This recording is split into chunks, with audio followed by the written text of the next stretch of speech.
মায়ের এক ধার দুধের দাম কাটিয়া গায়ের চাম পাহাপুষ বানাইলে ঋণের শোধ হবে না। এমন দরদি ভাবে কেউ হবে না আমার মা গো। ওরে প্রসবের কি ব্যথা মা জানে সেই কথা, মরিয়াও যেন মায়ে মরণ হইল না। মায়ে ঠেকিয়া সন্তানের দায় অকালে বা প্রাণ হারায়, ঠেকিয়া সন্তানের দায় মায়ে ঠেকিয়া সন্তানের দায় অকালে মা প্রাণ হারায়। এমন দরদি ভাবে কেউ হবে না, এমন দরদি ভাবে কেউ হবে না আমার মা গো। মায়ের চাইতে বড় আপন কি আল্লাহর জমিনে কেউ আছে? আমি ছোট্টবেলায় দেখছি, আজ থেকে 20 থেকে 25 বছর আগে আমাদের সংসারে বড় অভাব। আমরা ছিলাম 3 ভাই বোন। আমি নিজের চোখ দিয়ে দেখছি আমার মা আমাদের 3 ভাই বোনকে খাইতে দিয়া মা শাড়ির আঁচল দিয়া নাকটারে শক্ত করে ধরে রাখছে। আমি ছোট্ট মানুষ বুঝি নাই, আমি কইছি মা তুমি নাক ধরে থাকো, খাও না কে? মা কয় বেটা ভাতের গন্ধ আমার ভালো লাগে রে। পরের দিন একই মডেলে নাক ধরছে। আমি জিজ্ঞাসি মা তুমি খাও না কে? মা কয় বেটা ভাতের গন্ধ ভালো লাগে না। আমি 3য় দিন জিজ্ঞাসি মা তুমি চিকিৎসা নাও না কে? মা কয় বেটা চিকিৎসা নেওয়ার দরকার হইব না, তুমি ছোট্ট মানুষ, তুমি এগুলো বুঝবা না। 20 বছর আগে মায়ের নাকের গন্ধের তর্জমা আমি বুঝি নাই। ইদানিং আসার পরে যেইটা বুঝলাম সেটি হলো মায়ের নাকে মূলত ভাতের গন্ধ বলতে কোনো কিছুই ছিল না, ছিল যেটা সেটি হলো খাদ্যের বড় অভাব। মা নিজে না খাইয়া ভাতের গন্ধর দোহাই দিয়া দিয়া আমাদেরকে খাওয়াইছে। এর নাম হলো মা। সন্তানের কষ্ট হবে, দিনের পর দিন না খাইয়া আমাদেরকে খাওয়াইছে, এর নাম হলো মা। হ্যাঁ বন্ধু, আমি গরিব ঘরের সন্তান। এখন বর্তমান বিবলক ক্যান্টনমেন্ট মসজিদের খতিব। আমার পিছনে আরবিরে নামাজ পড়ে কোনো এক মসজিদে আমি বয়ান করছিলাম মা বাবাকে। বয়ান শেষ কইরা নামাজ পড়া মসজিদ থেকে আমি যেই মাত্র বের হইছি, আমি তাকায় দেখলাম আর্মির বড় একজন মেজর আমার জুতা নিয়ে দাঁড়ায় আছে। আসার সাথে সাথে আমার পায়ের মধ্যে জুতাখানা দিয়া আমার হাত ধুইরা হাউ মাউ করে কান্দা ফলাইছে। মানুষগুলো জমে গেছে। আমি জিগাইলাম স্যার কান্দিন কা? স্যার কয় হুজুর আমি ছাত্র ছিলাম, আমার সংসারে বড় অভাব, মা বাবা বাইসা ছিল, খাওয়াইতে পারি না। ইদানিং সেই আমি চাকরি জীবনে আইসা মাসে কত টাকা কামাই করি, লক্ষ লক্ষ টাকা কামাই করি। আমার টাকা কত মানুষই খায়, আদরের মা বাবা বাইসা না। এই মা হারা বাবা হারা সন্তান, মা বাবা তোমার মক্কা মদিনা। যতবার মা বাবার চেহারার দিকে তাকাইবা, আল্লাহ পাক তোমার মতো সন্তানের আমলনামায় কবুল করা হজের নেকি দিয়ে দিবে। যতবার তাকাইবা ততবার নেকি পাইবা। নবী বলে মসজিদে বৈশা কোরআন শরীফ আর নফল নামাজ পড়লে যেই পরিমাণ নেকি হয়, আব্বা আম্মার সাথে সুমিষ্ট ভাষায় আনন্দ চিত্তে কথোপকথন করলে ওই পরিমাণ নেকি আল্লাহ পাক সন্তানের আমলনামায় দিয়া দেয়। এই মুসলমান, সন্তানের ভালো আচরণে অসুস্থ আব্বা আম্মা সুস্থ হয়ে যায়, সন্তানের পাগলামি আচরণে সুস্থ আব্বা আম্মাও এক সময় অসুস্থ হয়ে যায়, কথা কোন ঠিক কিনা? নবীর সাহাবীকে ডাক দেয়া কয়, ও নবীর সাহাবী, আমি তাকায় দেখলাম মা শুধু কাঁদতেছে, কাঁদতেছে আর কাঁদতেছে। আমি এক মুহূর্ত দেরি করতে পারি নাই, দৌড় দিয়ে আমার বাসায় আসলাম। সব প্রহরী ঘুমায় গেছে। খাদ্য গুদামের দরজা আমি ওপেন করলাম, নিজের মাথায় আটার একটা বস্তা নিয়া চুলা একটা হাতের মধ্যে নিয়ে আমি চলে গেলাম সেখানে। জীবনে যা যা করি নাই সব নিজের হাত দিয়ে করলাম। উনুন খুললাম, আগুন ধরাইলাম, আটাগুলো পিসায়া আমি খামির বানায়া নিজের হাত দিয়ে বহু কষ্ট করে রুটি বানায়া বড় বড় দুইটা মেয়ে আর মা আছে রুটি ঘরের ভিতরে ঢুকায়া দিলাম। ওরা খাইলো। ছোট্ট মাসুম বাচ্চাটারে বাহিরে নিয়ে আইসা আবার কোলের মধ্যে বসায়া গরম রুটি ফু দিয়া দিয়া ঠান্ডা বানায়া ছোট্ট মাসুম বাচ্চার মুখের ভিতরে নিজের হাত দিয়া দিয়ে আমি খাওয়াইছি। এত মজা লাগছে, এত ভালো লাগছে আমি বুঝাইতে পারবো না। এরপরে খাওয়ান শেষ, আমি আটাগুলো হাদিয়া দিলাম, চুলা হাদিয়া দিলাম, সান্ত্বনা দিলাম, এ মুসলিম বোন, তোমার সন্তানগুলো যতদিন সাবালিকা না হবে, বড় হবে, বিবাহ বর্ধনাবদ্ধ না হবে, যত যা লাগবে আমার দরবার থেকে তুমি নিয়ে আসবা, অভাব তোমার হবে না। বিদায় নিলাম, নেওয়ার ভান করে আবার যুক্তির অপোজিটে গেলাম, দেখি ওরা কি করে। আমি তাকায় দেখলাম ওই অস্ত্রসিক্ত চক্ষুওয়ালা সন্তানগুলো, অনাহারে থাকা সন্তানগুলো খাবার কারণে মুখে হাসি ফুটছে, খেলাধুলা শুরু করছে। বড় মেয়েটি ডাক দেয়া কয়, ছোট দুইজন খেলা বন্ধ কর, ওই মানুষটার জন্য দোয়া করব। ও নবীর সাহাবী, তিনটা বোন হাত তুলছে। বড় বোন চোখের পানি ছাইরা ডাক দেয়া কয়, রব্বে কারীম, যেই মানুষটা এই 3 দিনে অনাহারা থাকা আমাদের মতো বাবা হারা এতিম সন্তানের মুখে খাবার দিয়া হাসি ফুটে দিছে, ওই মানুষটাকে আমাদের গরিব নানা মুহাম্মাদুর রাসূলুল্লাহ সাল্লাল্লাহু আলাইহি ওয়াসাল্লাম তার দলের মধ্যে থেকে তারে দূরে রাইখো না। ছোট বাচ্চা দুইটা ডাক দেয়, আমিন। ও নবীর সাহাবী, ওই আনন্দটা আজও ভুলতে পারি নাই।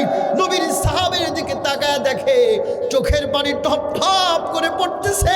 হাউজে থাকা যতগুলো মানুষ, সব মানুষগুলো কাঁদতেছে। নবীর সাহাবী আস্তে করে দাঁড়ায় ডাক দিয়ে কয়, বাহারাম রে, তোকে যেই হাদিয়াটা আমি দেওয়ার জন্য এসেছি আর যেটা নেওয়ার জন্য এসেছি আমি পায়া গেছি। হাদিয়া দেওয়ার জন্য যেটা এসেছি সেটি হলো পয়গম্বর আরবি অন্তরে একটা সালাম জানাইছে। আল্লাহু আকবার বলেন। তুই মরিলে কান্দিবে কয়জন, ওরে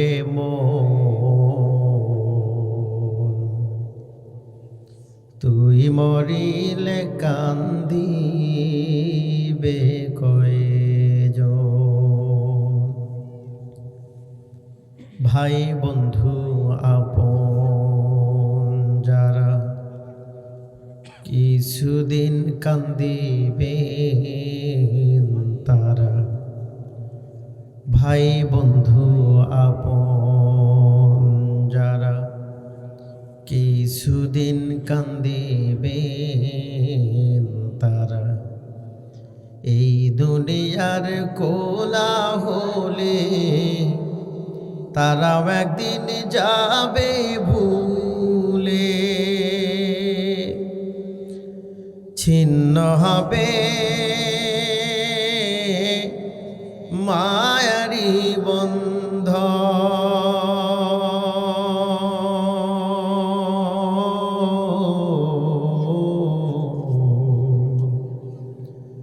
তুই মরিলে কান্দিবে কয়জন, ওরে তুই মরিলে কান্দিবে কয়জন। মুসলমান ভাইরা আমার কথাগুলি ভালো করে বুঝতে হবে। নবীর সাহাবীকে উঁচা মঞ্চে বসায়া দিয়া বাহরাম বাদশাহ তার সিংহাসনের পাশে একদম ভেজা বিড়ালের মতো দাঁড়ায় গেছে। ভেজা বিড়াল বোঝেন কি আপনারা? তার মানে বিড়াল এমনিতেই স্বভাবগত একটা নরম দেহের অধিকারী, নরম একটা প্রাণী। এই বিড়ালে যদি ভিজে যায় তাহলে এমনিতেই থরথর করে কাঁপে আর ম্যাও ম্যাও করে কাঁপে আর ম্যাও ম্যাও করে। ঠিক ওইভাবেই বাহরাম প্রেসিডেন্টের অবস্থা হলো। নবীর সাহাবীর শানে ম্যাও ম্যাও শুরু করছে, ম্যাও ম্যাও শুরু করছে। ওগো নবীর সাহাবী, আমি আপনার কি খেদমত করতে পারি? নবীর সাহাবী ডাক দেয়া কয়, বাহরাম, মূলত আমি তোমাকে একটা বড় ধরনের হাদিয়া দেওয়ার জন্য এসেছি, আর একটা হাদিয়া তোমার থেকে নেওয়ার জন্য এসেছি। তবে আমি তোমাকে যেই হাদিয়াটা দেব সেটা একটু একটু পরে ওয়েট করো।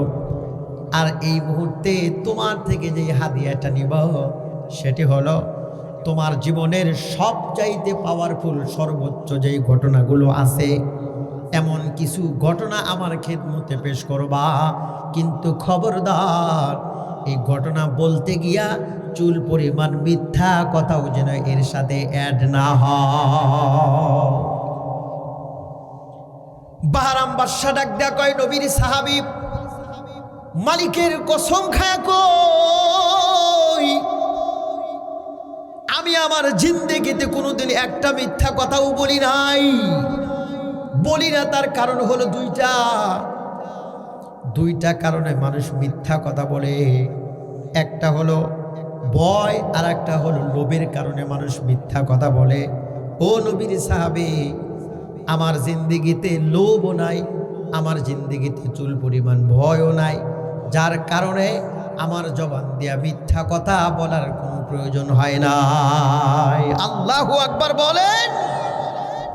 মিথ্যা কথা না বলা সাহাবায়ে কিরামের তবিয়ত, মিথ্যা কথা না বলা খাঁটি ঈমানদারের তবিয়ত, মিথ্যা কথা না বলা খাঁটি মুসলমানের তবিয়ত। দ্বিতীয় নাম্বার গুণটাও বাহরামের মধ্যে পাওয়া গেছে। কথা বলেন ঠিক কিনা? মুসলমান ভাইরা আমার, বন্ধুগণ আমার, বাহরাম বাদশা ডাক দেয়া কয়, নবীর সাহাবী, আমার জীবনে যত উল্লেখযোগ্য ঘটনাগুলো আছে তার মধ্যে সবচাইতে সর্বোচ্চ পাওয়ারফুল ঘটনা যেটা, সেটি হলো রব্বে কারিমের পক্ষ থেকে আল্লাহ পাক আমারে দুইটা বেগমের ব্যবস্থা করে দিলেন। দুইটা বেগম আমার, দুইটা বেগমের দ্বিতীয় নাম্বার যে বেগম আছে, এই বেগমের গর্ভ থেকে আল্লাহ পাক রব্বুল আলামিন কোনো এক সময় আমাকে চাঁদের মতো ফুটফুটে একটা কন্যা সন্তান দান করলেন। আল্লাহু আকবার। কন্যা সন্তান একটা বাবার জন্য সবচাইতে বড় নিয়ামত। পয়গম্বরে আরাবিয়ান বলেন, কোনো মানুষের ঘরে যদি একটা কন্যা সন্তান জন্ম নেয়, এই কন্যা সন্তানটাকে সুশিক্ষায় শিক্ষিত কইরা সুপাত্রে যদি পাত্রস্থ করতে পারে, আল্লাহ পাক রব্বুল আলামিন এই আমলের কারণে তাকে একটা ভিআইপি জান্নাতের মালিক বানিয়ে দিবেন। নবীজি বলেন, দুইটা কন্যা সন্তান যদি হয়, তিনটা কন্যা সন্তান যদি কারো হয়, সুশিক্ষায় শিক্ষিত কইরা সুপাত্রে যদি পাত্রস্থ করতে পারে, আল্লাহ পাক এই তিনটা সন্তানের কারণে তিনটা ভিআইপি জান্নাত ওই আব্বা আম্মারে দিয়ে দিবে। সুবহানাল্লাহ কোন। বাহরাম বাদশা ডাক দেয়া কয়, নবীর সাহাবী, আমার এই কন্যা সন্তানটাকে আমি একদম রাজকীয় কায়দায় তাকে মানুষ করা শুরু করলাম। দুঃখ কষ্ট যাতনা তাকে স্পর্শ করতে দেই নাই। পুতুলের মতো তারে লালন পালন করে করে এক পর্যায়ে আমার এই কন্যা সন্তানটা যখন যৌবনে পদার্পণ করলো, আমার এই কন্যা সন্তানটা যখন সাবালিকা হয়ে গেল, আমার এই কন্যা সন্তানের যেমন ফিগার, সন্তানের যেমন কালার, স্কিনের তো কোনো কথাই নাই।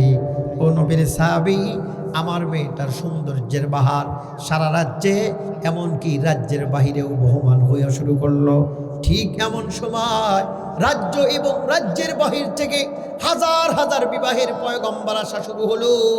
কিন্তু নবীর সাহাবী একটা ছেলেকেও আমি অ্যাকসেপ্ট করতে পারলাম না। তার মানে আমার মেয়ের কালার আর্ট কাটিংয়ের কাছে কোনো একটা ছেলেকেই আমি সিটিং করতে পারি নাই। দেশের কোনো ছেলেকে, এমনকি দেশের বাহিরের কোনো ছেলেকেও আমি সিটিং করতে পারি নাই। নবীর সাহাবী দেখতে দেখতে এক পর্যায়ে আমার মেয়েটির বয়স যখন একটু ভারবার, কি করব ও নবীর সাহাবী, নিরুপায় হয়া আমি যেই কাজটা করছি সেটা হলো শেষ মুহূর্তে আমার এই সুন্দরী যৌবনদারী মেয়েটাকে আমি বাবা হয়াই তারে বিবাহ বন্ধনে আবদ্ধ করে নিয়েছি। জোর আওয়াজে কন্যা নাউযুবিল্লাহ। কত বড় একটা অমানুষ, একটা জানোয়ার, একটা কুত্তা চাইতেও জঘন্যতম অপরাধ কাজটা করেছে। সেটি হলো বাবা হয়ে নিজের মেয়েকে বিবাহের নামে যৌনচার আর রেপ করেছে। কথা বল ঠিক কিনা? এমন কাজ যদি কেউ করে আপনাদের এলাকায়, এমন কাজ যদি জঘন্যতম অপরাধ কেউ করে, তাহলে বিনা ফতুয়ায় কুত্তার মতো পিটায়া তারা খুন করবেন।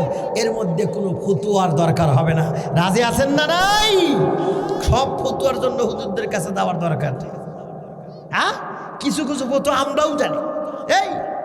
এই গ্রামের বড় একটা মসজিদে পৃথিবীর সবচাইতে বড় মসজিদ বাইতুল্লাহ মসজিদের ইমামকে নিয়ে আইসা শুক্রবারের নামাজের যদি খুতবা দিয়ে তার উদ্বোধন করাইতে বলেন, উনি খুতবা দেওয়ার পরে, একামত দেওয়ার পরে আল্লাহু আকবার বলে দাঁড়ায়া যদি মনে মনে ভাবে জীবনে বহু সূরা ফাতিহা পড়ছি, আজকে বাংলার এই ছোট্ট গ্রামে সূরা ফাতিহা নামাজে পড়বো না, দামি একটা সূরা দিয়ে আজকে নামাজ শুরু, বাস আল্লাহু আকবার বলে শুরু করছে ইয়াসিন আল কুরআনিল হাকিম কিংবা আর রহমান আল্লামাল কুরআন যদি শুরু করে, এহেন অবস্থায় আপনারা কি সেখানে নামাজ পড়বেন নাকি বাইরে আসবেন? কোরআন পড়তে যদিও না জানি, এরপরেও বাইরে এসে আমরা সব আন্দোলনে ঐক্যজোট হব যে হুজুর যত বড়ই হোক না কেন, নামাজে সূরা ফাতিহা গেল কেন, কই গেল? নামাজ পড়তে না পারলেও, সূরা কোরআন পড়তে না পারলেও সূরা ফাতিহা তো আমরা জানি, সেটা কই গেল? সুতরাং যে হুজুর সূরা ফাতিহাকে বয়কট করছে, এই হুজুর আমরা মানি না, মানবো না, একেও বয়কট করা হোক। কথা কন ঠিক কিনা? এই ফতোয়া যেমন আমরা জানি, বাপ যদি মেয়েকে বিবাহের নামে ধর্ষণ আর রেপ করে, একে যে কুত্তার মতো পিটিয়ে মারতে হবে, এ ফতোয়া হুজুর করে ছাড়াও আমরা জানি। কথা কন ঠিক কিনা? ঠিকের সাউন্ড খুব একটা বেশি বুঝলাম না, খুব একটা মানে মনোনীত হলো না। তার কারণ হলো হুজুর আপনি যা বুঝাইতে চাইতেছেন এটা ব্যাপার না। বাংলার জমিনে এটা বাবা আর মেয়ের সাথে অ্যাভেলেবেল, বাবা মেয়ের সাথে এটা অ্যাভেলেবেল, ভাই বোনের সাথে এটা ম্যাক্সিমাম সময় হয়ে থাকে। এটা তেমন কোনো ব্যাপার না। তার কারণ হলো এদেশের মুসলমানের সব দিক দিয়া উন্নত হলেও মুসলমানের সন্তানের চরিত্রের দিক দিয়া সবচাইতে অবনতি হয়েছে। সেটি হলো এদেশের মুসলমানের সন্তানের দর্শনের হাত থেকে 7 বছরের কন্যা সন্তান ছাড় পায় নাই। এদেশের মুসলমানের সন্তানের দর্শনের হাত থেকে 70 বছরের বৃদ্ধা মহিলা ছাড় পায় নাই। এদেশের মুসলমানের সন্তানের দর্শনের হাত থেকে মর্গে থাকা 20 বছরের যৌবনদারী মেয়েটাও ছাড় পায় নাই। কথা কন ঠিক কিনা? মর্গে পড়ে আছে 20 বছরের সুইসাইড করা একটা মেয়ে। মামার সাথে কাজ করে আবু সাইদ নামক নরপিশাচ একটা ডম। লাশ এসেছে, মামার কাছে বলছে মামা লাশটা তো আমাকেই বহন করতে হবে, চাবিটা দাও একটু আমি দেখি। মামা সরল মনে দিয়েছে। ভাগিনা ঘরের ভিতরে গিয়া লম্বার সময় আসেনি। মামা কই কিরে ভাগিনা সেই গেল, কাঠ ঘটনা কি? ভিতরে দরজা ধাক্কা দিয়ে ওপেন করে দেখেন ভাগিনা এবং তার একটা সমবয়স্ক বন্ধু লাশের 2 পাশে রিল্যাক্সে ঘুমায় গেছে। লাশের অবস্থা সামটাম দেখার পরে সন্দেহ যাচ্ছে অবশ্যই কিছু একটা হয়েছে। পুলিশটি ইনফরমেশন করছেন, পুলিশ পরীক্ষা নিরীক্ষা করার পরে রেজাল্ট আসলো 2 বন্ধু একসাথে এই মর্গে থাকা মেয়ে মানুষের সাথে যৌনাচার করছে। নাউজুবিল্লাহ। এদেশের মুসলমানের সন্তানের ধর্ষণের হাত থেকে মর্গে থাকা যৌবনদারী মেয়ে মানুষও ছাড় পায় না। এই যে এত ধর্ষণ রেপ, এর মূল কারণ কি জানেন? এর মূল কারণ আমরা নিজেরাই। আমার সন্তানের বয়স 7 বছর, শখ কইরা আমি দেখলাম আমার সন্তান অন্য মানুষের ফোন দেখবে কে? আমার সন্তান আমি একটা টাচ কিনে দিই, টাচ ফোন ব্যবহার করার সময় হয় নাই। করোনা ভাইরাসের ধাক্কায় না হয় মেয়েদের হাতে তুলে দিয়েছেন, ওরা অনলাইনে ক্লাস করবে, কিন্তু ছোট ছেলে বাচ্চার হাতে তুলে দেওয়ার কোনো দরকার ছিল না। তুলে দেওয়ার পরে এ ছোট বাচ্চাটা ঘরের দরজা বন্ধ করে, শুধু তাই নয়, ঘরের দরজা বন্ধ করে শুধু তাই নয়, বাতি নিভা দেয়া, শুধু তাই নয়, কম্বলের মধ্যে ছিন্ন ছিন্ন হয়া ও আর এক বন্ধুরে কয়, তোর দেহের কোন জায়গায় কয়টা তিল্লি আছে আমারে দেখা। এটা সম্ভব না? সম্ভব, সম্ভব, সম্ভব। বাতি নিভা দেয়া, দরজা বন্ধ করে, কম্বলের মধ্যে মোবাইল অন করে কয়, বন্ধু তোর দেহের কোন জায়গায় কয়টা তিল আছে, উঁচা দোপ আছে, এইটা তুই আমার দেখা। সম্ভব।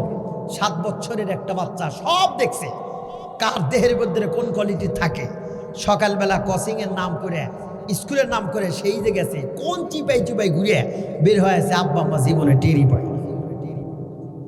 দাদা দাদির থেকে শুনছি আমরা যে প্রেম ভালোবাসা করতে বলে ওই বন্ধুরে কইছে যে বন্ধু আজকে রাত্রিতে তোর সাথে দেখা করব। তো নিদর্শন সিমটম হলো তোর ঘরের দরজার সামনে বদনা পুরো করে রাখবি পানি। আমি বহু কষ্ট করে গিয়ে যদি দেখি যে বদনায় পানি আছে, তাইলে বুঝবো তুইও ঘরে আসোস, আর যদি না থাকে তাহলে বুঝবো তুই নাই। তো বাস, নাতি আর বন্ধু যেটাই বলে, ও বদনায় পানি ভইরা সুন্দর করে রেডি হয়ে ঘরের মধ্যে আছে না। দাদি আবার মাঝখান থেকে বের হয়ে বদনা সব পানি ফুরায় খালি বদনা রেখে এখন বন্ধু গিয়ে দেখে যে পানি নেই, তাহলে আমার বান্ধবীও নেই, চলে এসে আগে এত কষ্ট করে লাগছে, ইদানিং কি তাই? আহা, কত সহজভাবে, কত সহজভাবে সন্তানের হাতে বাবা মা টাচ ফোন তুলে দেওয়ার কারণে আজকে বাংলার জমিনে সর্বোচ্চ ধর্ষণের হার বেড়ে গেছে। কথা কোন ঠিক কেন? এটা বাবা মাকেই প্রতিবাদ করতে হবে, প্রতিরোধ করতে হবে। সেটা কেমনে?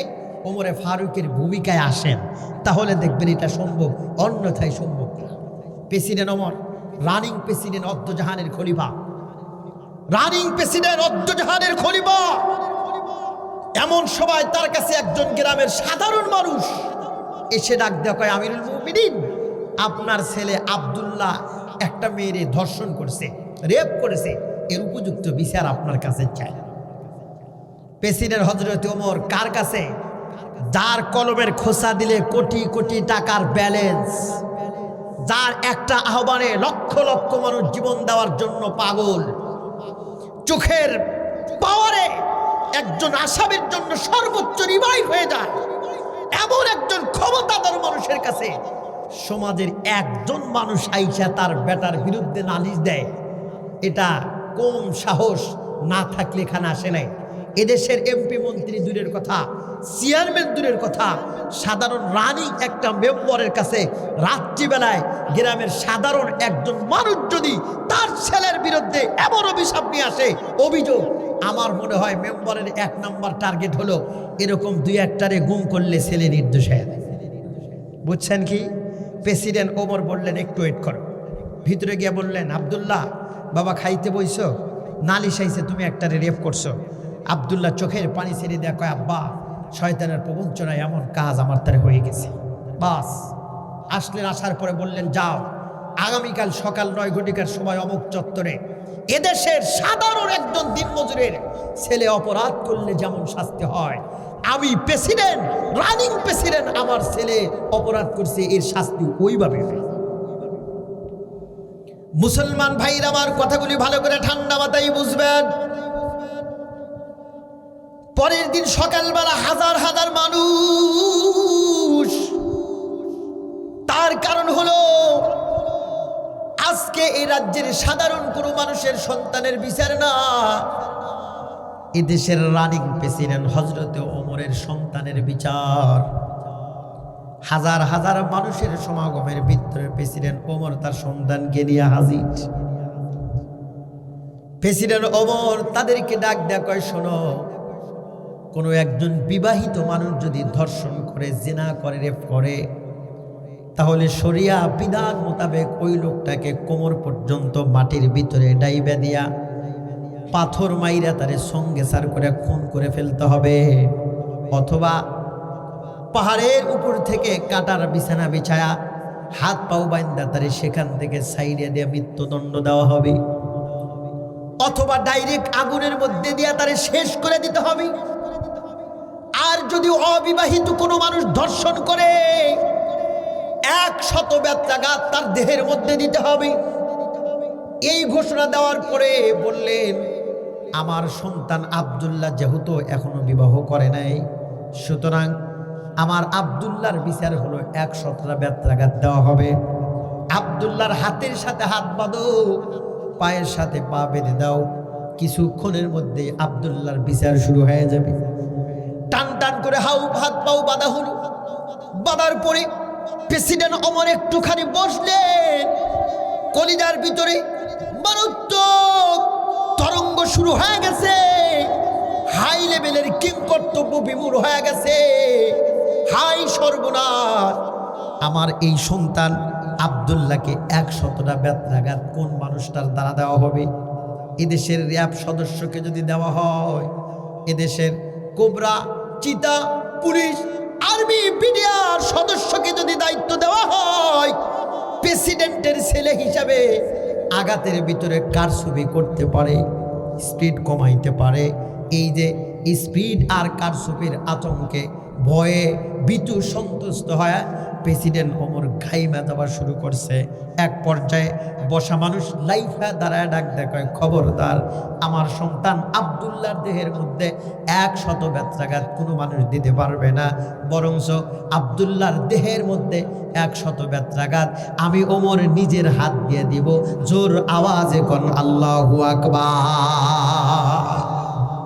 আজীব একটা ব্যাপার, প্রেসিডেন্ট ওমরের সন্তান হিসেবে যদি আঘাতের স্পিড কমায়, কিয়ামতের দিন বাপ বেটা দুইজনই ধরা।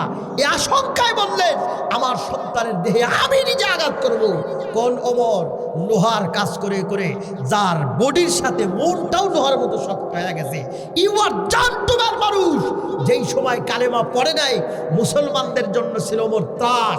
কালেমা পড়ার পরে কাফেরদের জন্য ওমর ফারুক সবচাইতে বড় ত্রাস। তার সাথে যুদ্ধ করার দুঃসাহস ওয়াল আরব দেশের মধ্যে একজন ছিল। এমন একজন জান্টুম্যান, আল্লাহর ভয়ে ডাক দেয়া কয়, বিচার আমাকে করতে হবে, অন্য মানুষকে দিয়ে করলে ধরা খায়। মুসলমান ভাইরা আমার, বন্ধুগণ আমার, প্রেসিডেন্ট ওমর হাতের মধ্যে চাবুক নিলেন, বিসমিল্লাহ আল্লাহর নামে শুরু করলেন। আঘাত শুরু হয়ে গেল। আঘাতের কারণে, এক একটা আঘাতের কারণে এ পরিমাণ স্পিড আর পাওয়ার ছিল, যার কারণে আব্দুল্লাহর দেহের স্কিন ফাইটা রক্তগুলো ফিনকি দিয়ে উঠে উঠে জামা কাপড় একদম লালে লাল হওয়া শুরু হয়। স্পিড আর আগাই বাড়তেইছে। আব্দুল্লাহ হাত পা বাঁধা অবস্থায় চিল্লানি দেয়, মা বাঁচাও, বাবা বাঁচাও, চিল্লানি দিতেছে, বাঁচাও বাঁচাও বাঁচাও। কিন্তু প্রেসিডেন্ট ওমরের আঘাতের স্পিড কমে না, শুধু বাড়তেইছে। হাজার হাজার মানুষগুলো কান্দে। যেই মানুষটা বাদী হয়ে বিচার দায়ের করছিল, এ মানুষটাও এমন বিচার দেখে চোখের পানি রাখতে পারেনি। কাঁদতেছে আর সকলেই কাঁদতেছি। কিন্তু আশ্চর্যের বিষয়, হাজার হাজার মানুষের মধ্যে একজন মানুষের দুঃসাহস নাই প্রেসিডেন্ট ওমরের কাছে গিয়া তার এই আঘাতের ভিতরে বাধা তৈরি করবে। এমন দুঃসাহস একজন মানুষেরও নাই। শুধু কাঁদতেছে আর কাঁদতেছে, সন্তান বাঁচাও, মা বাঁচাও। আঘাত চলতে চলতে চলতে চলতে 80টা বেত্রাঘাত যখন হয়ে গেল, সন্তানের জবান বন্ধ হয়ে গেল, সন্তানের নড়াচড়া বন্ধ হয়ে গেল, শরীরের স্পন্দন বন্ধ হয়ে গেল। প্রেসিডেন্ট ওমর টাকা দেখে আমার কলিজার ছোট্ট সন্তান আর জীবিত নাই। আস্তে করে আঘাতটা বন্ধ করে দিয়া ডান হাতের চাবুকটা বাম হাতের মধ্যে নিয়ে নিলেন। ডান হাত দিয়া নিজের সন্তানের হাতের বাঁধন আর পায়ের বাঁধন খুলে দিয়া মৃত সন্তানটারে কাঁধে করে নিয়া বাসভবনে চলে গেলেন। নিজের সন্তানটারে জীবনের শেষ গোসল দিয়া কাফনের কাপড় দিয়া নিজেই জানাজার নামাজ কমপ্লিট করলেন। কবরস্থানে গিয়া কবরস্থ করে দিয়া রাত্রিবেলায় বাসায় আসার পরে ভাবতেছে, হাই সর্বনাশ, ওই যে 20টা আঘাত এখনো পর্যন্ত দিবার পারি নাই। রব্বে কারিমের দরবারে আসামির কাঠগড়ায় দাঁড়াতে হবে, যার কারণে পেরেশান শুরু হয়ে গেল, কলিজা কাঁপা কাঁপা শুরু হয়ে গেল। সব মানুষ যখন ঘুমায় পড়ছে, প্রেসিডেন্ট ওমর কলিজার এই কাঁপানিতে সহ্য করতে পারে নাই। আস্তে আস্তে করে ওই চাবকটা হাতের মধ্যে নিয়ে নির্জন কবরস্থানের মধ্যে চলে গেছে। আব্দুল্লাহর এই কবরের উপরে বাকি 20টা আঘাত দেওয়ার পরে আবার বাসায় আইসা তাহাজ্জুদের নামাজ পড়ার পরে ওমর কান্দায় ভাঙ্গে ভেঙ্গে পড়ে গেছে, মালিক মৃত সন্তানের উপর আঘাত চলে নাই, তাই 20টা দিবার পারি নাই, কবরের উপরে দিয়া কান্না শুরু করছি। মালিক কিয়ামতের দিন আমাকে আর আমার আব্দুল্লাহকে আসামির কাঠগড়ার ভিতর উঠায়ও না। কাঁদতে কাঁদতে যেই মাত্র ঘুমে গেছে, ঘুমের ঘরে স্বপ্নের মধ্যে দেখেন জনাবে মুহাম্মাদুর রাসূলুল্লাহ সাল্লাল্লাহু আলাইহি ওয়াসাল্লাম জান্নাতের ভিতরে ওই আব্দুল্লাহকে কোলের মধ্যে বসায়া নিজের হাত দিয়া জান্নাতি খাবার খাওয়াইতেছে। জোর আওয়াজে কোন আল্লাহু আকবার। ডাক দিয়া কয়, আব্দুল্লাহ রে, ওমর তুই বড় পাষাণ মানুষ, নিষ্ঠুর মানুষ, সন্তানটারে তৃপ্তি সহকারে খাইতেও দেশ নাই, ক্ষুধার্ত অবস্থায় সন্তানটারে মারতে মারতে মাইরেই ফেলাইছস। তবে টেনশন নিস না, তোর বিচারের উপরে রব্বে কারিম খুশি হয়া তোকে সহ তোর বেটাকে ডাইরেক্ট জান্নাতের ভিতরে থাকার ব্যবস্থা করে দিছে। আল্লাহু আকবার। এমন বিচারক একটা যদি থাকে, একটা বিচারক যদি এমন বিচার করে, এই ধুনুটের জমিনে আমার মনে হয় আগামী 50 বছর পর্যন্ত এই ধুনুটের জমিনে ধর্ষণের দ পর্যন্ত কেউ উচ্চারণ করার সাহস পাবে না। কথা কন ঠিক কিনা? কিন্তু এমন বিচারক পাওয়া বড় মুশকিল। গ্রামের মরুইলের কাছে বিচারাইছে, মরুইল আপনার সন্তান, আমি গরিব মানুষ, আমার গাছের সব নারকেল চুরি করে গেছে। এখন মরুইল চমকে উঠছে, কিরে এতদিন তো চোরের বিচার করছে, হাত কাট পাও কাট চোখ তোল, আজকে আমারই সন্তান চুরি করছে, সেই বিচার আমাকে করতে হবে। যদি রায় দিই হাত কাট পাও কাট, তাহলে আমারই তো সব শেষ। নারকেল গাছওয়ালারে বলছে, যাও আগামীকাল সকালে অমুক ময়দানে তোমার বিচার হবে, আমার সন্তানের বিচার। অনেক মানুষের সমাগম। মরুইল সারা রাত ঘুমায় নাই, কি করব, কি রায় দেব, রায় তো আমারই বিরুদ্ধে আসবে। চলে গেছেন, সারা রাত ঘুম না পারার কারণে মানুষের চোখ লাল হয় না কালো হয়, লাল টকটকা হয়ে গেছে। মরুইল আসনে বসার পরে ডাক দেখায়, কার গাছের নারকেল চুরি করছে, এদিকে আয়। এখন সাধারণ গ্রামের মানুষ ও ভয়ে কাঁপতেছে, হাইরে কার কাছে মানে কি বিচার দিলাম, এখন আমারই মনে হয় খায়া ফেলে। একটা আতঙ্ক। স্বৈরাচার প্রেসিডেন্ট আর স্বৈরাচার গোত্র প্রধান থাকলে পারে ভয় লাগে কি লাগে না? কি কোন সময় ঘুম হয় জেলখানায় ঢুকে বলা তো আর যায় না। আস্তে আস্তে করে সামনে এসে বইছে। এখন ডাক দেখা, তোর কাছে যে নারকেল চুরি করে খাইছে আমার ছেলে, এই নারকেল মূলত কোন কোয়ালিটির, কাঁচা নাকি পাকা? ও আস্তে করে বলে ফেলাইছে, না মরুইল, আমার গাছের সর্বোচ্চ পাকা জুনা জুনা নারকেল যেগুলো, সেই জুনা নারকেল খাইছে। এখন মরুইল লাইফ হেঁটে ডাক দেখা, তুই জানিস না জুনা নারকেল খাইলে কোনো গুনাহ হয় না, সর এখান থেকে। দেখছেন কি আপনি, জুনা নারকেলে কোনো গুনাহ নাই। কাঁচাটা খাইলে একটা কথা ছিল, আমার বেটার বিচার করতাম, কিন্তু জুনাটা দিয়ে এমনি পড়ে থাকতো, আমার বেটা খাইছে সর এখান থেকে, জুনা নারকেলে কোনো গুনাহ নেই। এটা হলো আমাদের। রাগ করতেছেন আপনারা? মুসলমান ভাইরা আমার, বন্ধুগণ আমার, ওই যে নবীর সাহাবী যেই মাত্র ডাক কয়, নবীর সাহাবী এই কথাটি শোনার সঙ্গে সঙ্গে আসন থেকে লাইবা দাঁড়ায় গেছে। না না না, এই কথাগুলো শুনলে পারে কান যেমন নাপাক হয়, দিলটাও নাপাক হয়। এই কথাগুলো শোনার দরকার নাই, অসম্ভব খারাপ কাজ এটা। নবীর সাহাবী যেই মাত্র উঠতেছিলেন, বাহরাম বাদশাহ ডাক দেয়া কয়, নবীর সাহাবী মনে যদি কিছু না করেন, আমি ব্যক্তিগতভাবে আর একটা ঘটনা আপনার খেদমতে শুনাইতে চাই। নবীর সাহাবী ডাক দেয়া কয়, ঠিক আছে, এই ঘটনাটাই তোমার লাস্ট, এরপরে কোনো ঘটনার অপশন নাই, যা বলবা সত্য করেই তুমি বলবা। বাহরাম ডাক দেয়া কয়, নবীর সাহাবী, এই যে আমার 3 নাম্বার, আমারই ঔরুদ্দাত কন্যা সন্তানকে বিবাহ বানায় বউ বানাইলাম, এই কন্যা সন্তানটারে নিয়া বাসর রাত্রিতে আমি মজা মারতেছিলাম।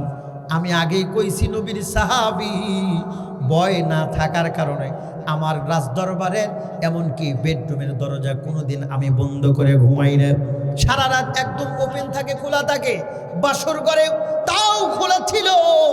ও নবীর সাহাবী, রাত যখন একদম গভীর হয়ে গেছে, এমন সময় আমি এমন একটা দৃশ্য দেখলাম, আমার ঘরের ভিতরে একটা কালো বোরকা পরিহিত একজন মেয়ে মানুষ ঢুকছে। ঢোকার পরে আমি বুঝলাম এটা অবশ্যই মুসলিম মহিলা হবে, কারণ কালো বোরকা দিয়ে সারা শরীর ঢাকা একমাত্র মুসলিম মহিলারাই ডাকে। কালো বোরকা দিয়া ঘরের মধ্যে ঢুকছে, হাতের এতটুকুই শুধুমাত্র বের হওয়া। আমি ভালো করে তাকায় দেখলাম এই হাতের ভিতরে গোস্ত বলতে কোনো কিছুই নাই, একদম শুকনা, যার কারণে চামড়া স্কিনটা একদম হাড্ডি বরাবর লাইগে গেছে। এই হাত দিয়া আবার বাসর ঘরে থাকা কুপি বাতির মধ্যে থেকে আগুন নিল, নেওয়ার পরে মেয়েটি বাইরে চলে গেল। আমি কিছুই ভাবলাম না। আবার কিছুক্ষণ পর দেখি আমার বাসর ঘরের মধ্যে আবার আমার আগুন থেকে তার বাতিতে আগুন নিয়ে গেল। আমি তাকে কিছুই ভাবলাম না। তৃতীয়বার আমি একটুখানি উঁকি মেরে দেখলাম মেয়েটি বারান্দার মধ্যে যাওয়ার পরে নিজের হাতে থাকা কুপিবাতিটারে ইচ্ছা মতো নিভাইয়া দিয়া আবার আমার বাসর ঘরের মধ্যে ঢুকছে। চতুর্থবারের বেলা বাতিতে আগুন নিয়ে মেয়েটি সেই যে বের হয়ে গেল, আর ঢুকলো না। আমি মেয়েটিকে অস্বাভাবিক গোয়েন্দা ডিপার্টমেন্টের কোনো সদস্য মনে কইরা হালকাভাবে বিষয়টা না নিয়া হাতের মধ্যে একটা মজবুত লাঠি নিলাম। নেওয়ার পরে মেয়েটিকে ফলো করতে করতে আমি চলতে লাগলাম তার পিছনে পিছনে। কোথায় যায়, তার গোয়েন্দা সদস্যগুলো কোথায়, সব কিছু একসাথে ধরার জন্য তার পিছনে আগাইতেছিলাম। আগাইতে আগাইতে এক পর্যায়ে দেখি মেয়েটি জঙ্গলেও ঢুকলো না, লোকালয়ে ঢুকলো না। যাইতে যাইতে দেখলাম সামনে একটা ছোট্ট একটা ঝুপড়ি, আগের থেকেই কুপিবাতি আগুন টিম টিম করে জ্বলতেছে। এই মেয়েটি দুনিয়ার কোথাও না ঢুইকা ডাইরেক্ট ঝুপড়ির ভিতরে যখন ঢুকে গেল, যাওয়ার পরে আমি দৌড়ে গিয়া অপোজিটে এই ঝুপড়ির ছোট্ট একটা অল একটুখানি ফাঁকা করে আমি দেখলাম নবীর সাহাবী এমন দৃশ্য দেখলাম, যেই দৃশ্য দেখার পরে আমার মতো শক্ত মনের মানুষটাও চোখের পানি ধরে রাখতে পারি নাই, সাইরা দিছি। আমি দেখলাম মেয়েটি ঢোকার সঙ্গে সঙ্গে বড় একটা মেয়ে দৌড়ে এসে এই বোরকা পরিহিত মেয়েটির গলা ধরে কান্না শুরু করলো। আর একটা মেজো মেয়ে দৌড়ে এসে এই বোরকা পরিহিতা মেয়েটির মাদনার কোমরের ভিতরে জড়ায় ধরা কান্না শুরু করলো। আর একটা ছোট্ট মেয়ে হাঁটতে পারে না, হামাগুড়ি দিয়ে এসে এই বোরকা পরিহিতা মেয়েটির পায়ের মধ্যে পইড়া তার চেহারার দিকে তাকায় শুধু কান্না শুরু করলো। বোরকা পরিহিতা মেয়েটিও কান্দে, এই 3টা কন্যা সন্তান তারাও কান্দে। লম্বা টাইম কান্দার এক পর্যায়ে বড় মেয়েটি ডাক দেয়া কয়, মা 3 দিন ধরে অনাহারে আছি মা, ক্ষুধার যন্ত্রণার নিতে পারি না। ও মা, আব্বা মরে গেছে তাই বলে কি ক্ষুধার যন্ত্রণায় আমরাও মরে যাব? ও বাপ, আব্বা যদি বেঁচে থাকতো আমাদের জন্য অবশ্যই অবশ্যই খাবারের ব্যবস্থা করতো। মা গো, আব্বা মরে গেছে তাই বলে কি আমাদেরকেও না খেয়ে মরতে হবে?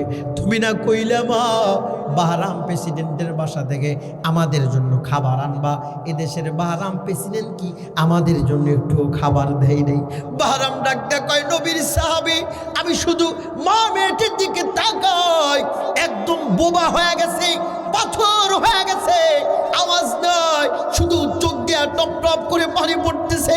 ও নবীর সাহাবী, আমি আন্দাজ করছি ওই সময় একজন মা বাবার কাছে তার কলিজার টুকরা সন্তান যদি খাবার চায় ক্ষুধার যন্ত্রণায়, আর ওই মা বাবার কাছে যদি সত্যি আর্থিক খাবার দেওয়ার কোনো অপশন না থাকে, তাহলে ওই বাবা মার যে পরিমাণ কষ্ট হয় আল্লাহর জমিনে অন্য কোনো কারণে ওই পরিমাণ কষ্ট পৃথিবীর কোনো বাপ মায়ের হয় না। মা নামটি ছোট্ট অতি জেনে রেখো ভাই, মায়ের মতো আপন কেহ দুনিয়াতে নাই। বিদেশেতে গিয়ে যার ছেলে মারা যায়, পশু পাখি জানার আগে জানে দুখুনি মায়। মায়ের এক ধার দুধের দাম কাটিয়া গায়ের চাম, পাহাপুষ বানাইলে ঋণের শোধ হবে না। এমন দরদি ভাবে কেউ হবে না আমার মা গো। ওরে প্রসবের কি ব্যথা মা জানে সেই কথা, মরিয়াও যেন মায়ের মরণ হইল না। মায়ে ঠেকিয়া সন্তানের দায়, অকালে বা প্রাণ হারায়। ঠেকিয়া সন্তানের দায়, মায়ে ঠেকিয়া সন্তানের দায়, অকালে মা প্রাণ হারায়। এমন দরদি ভাবে কেউ হবে না, এমন দরদি ভাবে কেউ হবে না আমার মা গো। মায়ের চাইতে বড় আপন কি আল্লাহর জমিনে কেউ আছে? আমি ছোট্টবেলায় দেখছি, আজ থেকে 20 থেকে 25 বছর আগে আমাদের সংসারে বড় অভাব। আমরা ছিলাম 3 ভাই বোন। আমি নিজের চোখ দিয়ে দেখছি আমার মা আমাদের 3 ভাই বোনকে খাইতে দিয়া মা শাড়ির আঁচল দিয়া নাকটারে শক্ত করে ধরে রাখছে। আমি ছোট্ট মানুষ বুঝি নাই, আমি কইছি মা তুমি নাক ধরে থাকো, খাও না কে? মা কয় বেটা ভাতের গন্ধ আমার ভালো লাগে রে। পরের দিন একই মডেলে নাক ধরছে। আমি জিজ্ঞাসি মা তুমি খাও না কে? মা কয় বেটা ভাতের গন্ধ ভালো লাগে না। আমি 3য় দিন জিজ্ঞাসি মা তুমি চিকিৎসা নাও না কে? মা কয় বেটা চিকিৎসা নেওয়ার দরকার হইব না, তুমি ছোট্ট মানুষ, তুমি এগুলো বুঝবা না। 20 বছর আগে মায়ের নাকের গন্ধের তর্জমা আমি বুঝি নাই। ইদানিং আসার পরে যেইটা বুঝলাম সেটি হলো মায়ের নাকে মূলত ভাতের গন্ধ বলতে কোনো কিছুই ছিল না। ছিল যেটা সেটি হলো খাদ্যের বড় অভাব। মা নিজে না খাইয়া ভাতের গন্ধর দোহাই দিয়া দিয়া আমাদেরকে খাওয়াইছে। এর নাম হলো মা। সন্তানের কষ্ট হবে, দিনের পর দিন না খাইয়া আমাদেরকে খাওয়াইছে, এর নাম হলো মা। হ্যাঁ বন্ধু, আমি গরিব ঘরের সন্তান। এখন বর্তমান বিবলক ক্যান্টনমেন্ট মসজিদের খতিব। আমার পিছনে আরবিরে নামাজ পড়ে কোনো এক মসজিদে আমি বয়ান করছিলাম মা বাবাকে। বয়ান শেষ কইরা নামাজ পড়া মসজিদ থেকে আমি যেই মাত্র বের হইছি, আমি তাকায় দেখলাম আর্মির বড় একজন মেজর আমার জুতা নিয়ে দাঁড়ায় আছে। আসার সাথে সাথে আমার পায়ের মধ্যে জুতাখানা দিয়া আমার হাত ধুইরা হাউ মাউ করে কান্দা ফালাইছে। মানুষগুলো জমে গেছে। আমি জিগাইলাম স্যার কান্দিন কা? স্যার কয় হুজুর আমি ছাত্র ছিলাম, আমার সংসারে বড় অভাব, মা বাবা বাইসা ছিল, খাওয়াইতে পারি না। ইদানিং সেই আমি চাকরি জীবনে আইসা মাসে কত টাকা কামাই করি, লক্ষ লক্ষ টাকা কামাই করি, আমার টাকা কত মানুষই খায়, আদরের মা বাবা বাইসারা।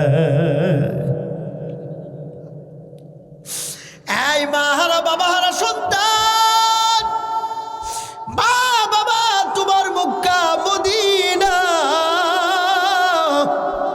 যতবার মা বাবার চেহারার দিকে তাকাইবা আল্লাহ পাক তোমার মতো সন্তানের আমলনামায় কবুল করা হজের নেকি দিয়ে দিবে। যতবার তাকাইবা ততবার নেকি পাইবা।